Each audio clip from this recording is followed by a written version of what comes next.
In this video, I'm going to tell you how I haven't missed a single day of training, even going through injury.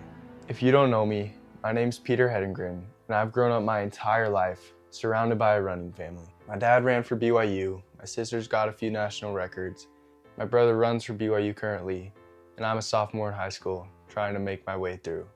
The message of this video is to teach people how consistency can be guaranteed. Back when I first started running in 6th grade, it wasn't actually me who got me into the sport. My dad has done a great job at getting our entire family into the sport, but every day I wanted to skip practice. I wanted to go play Pokemon Go every day, and I thought that was good enough exercise. And I wish that I could go back and tell myself how to be more consistent. Fast forward to my freshman year, I go on Accutane with my sister Jane, and it totally wrecks my running. The thing about Accutane is that it can mess up your joints and your skin, and you'll get these sunburns and rashes, but it can also affect with you mentally. And that was the hardest part for me. Coming off of those 6 months of Accutane, I had to relearn the sport that I was in. A lot of teammates I've known have quit because they had to force themselves to come every day, and they didn't enjoy what they were doing.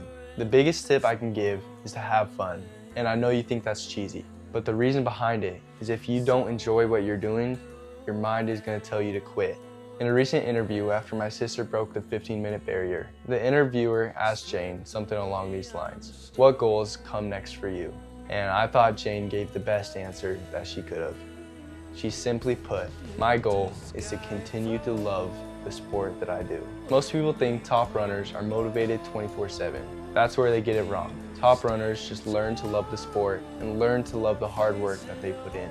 Back when I was a freshman in high school, I had a few teammates who would complain about the run or the lift that we were doing. And in my head, I knew they were headed towards trouble. The thoughts and even words that you repeatedly say to yourself eventually lead to your beliefs. So even if you jokingly complain about the workout or the run that you have that day, it can lead to a belief that you don't actually like what you're doing, and it can teach your body that this is harmful to you. The same thing after races. If you finish each race and you beat yourself up negatively, you will not come out of that race as a better runner. What you need to learn is that being positive, even though it sounds corny, is actually the way to improvement.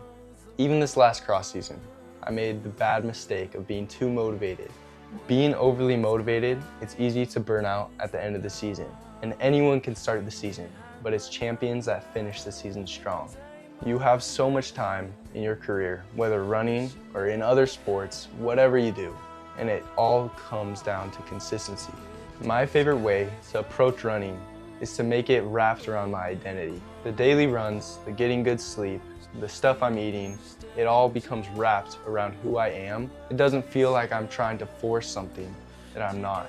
One of the most important skills that I've learned throughout my 5-year running career and in the years to come is learning that whether in rain or shine, my running is not connected to my emotions.